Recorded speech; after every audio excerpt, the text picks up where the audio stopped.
What's up, guys? Not Such a Conqueror here today with another exciting story.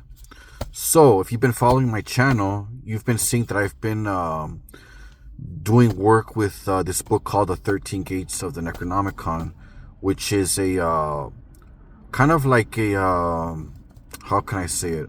A book you use to work with the Necronomicon.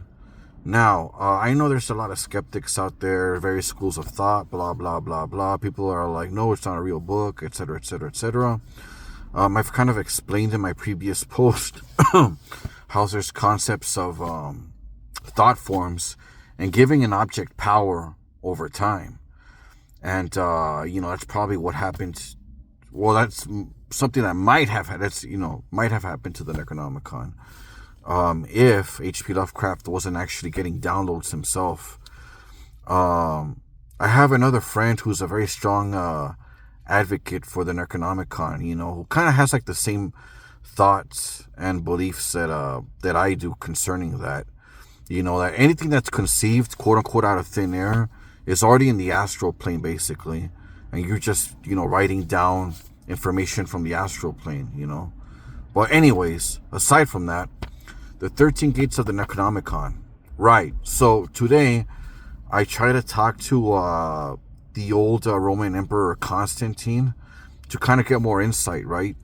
Because we're kind of talking about like the beginning stages of what eventually turned into this religion of Catholicism, Just curious, just to either debunk it or to research about it or learn more about it, right? Okay. Plus, I love the Roman Empire, by the way. I'm a big fan of their stories and shit.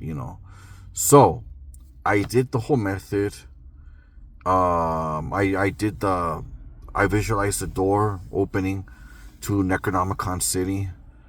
And I went in with the intention of contacting Emperor Constantine. I'm all like, I did not see him this time. I did not see a person, but I did hear a voice, and I saw the surroundings. It looked like a castle, maybe a room in Constantinople itself.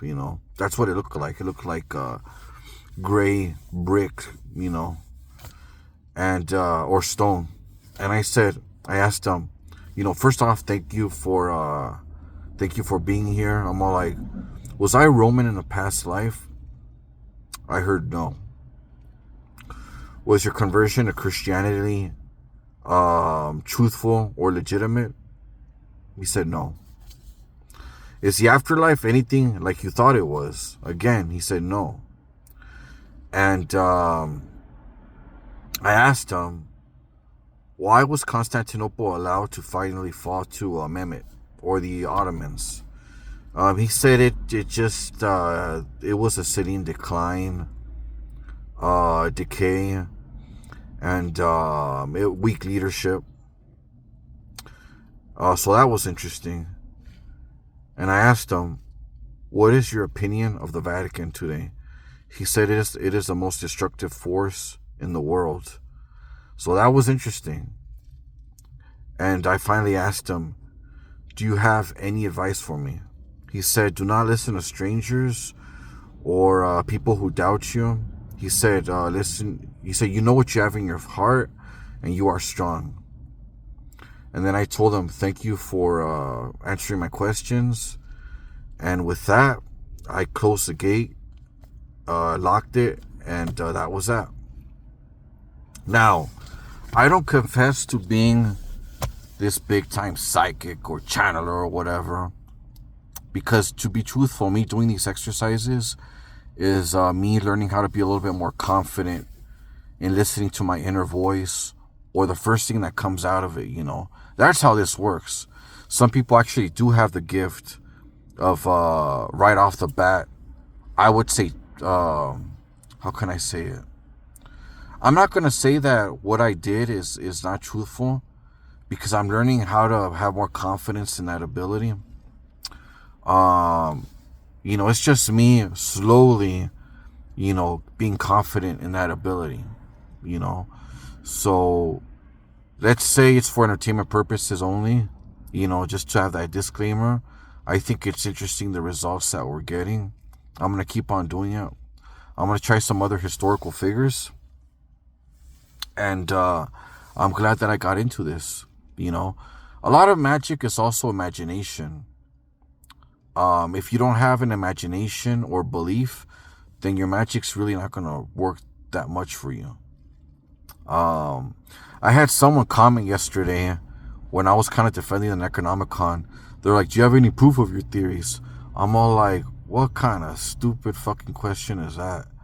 It's always people that make no content or are not really involved with the community that always ask some stupid questions. This is magic is very subjective, Sometimes what work for someone else is probably not inclined to your abilities or your nature, and you have to try other abilities, If route A doesn't work, try route B, try plan C, try plan D. Okay? But yeah, that was that, and I'll post up some of my more findings later on. One more thing.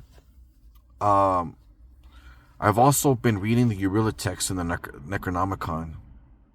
And my friend said the purpose of this, it will give you a little bit more negative energy. But people that are perceptive to energies know that all energy is good energy. I fucking feed off of negative energy. That's the attitude that you should have. I turn that shit into gasoline.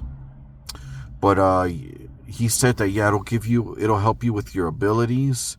And you can also transform the negative energy. And what I found was it affected my sister a little bit.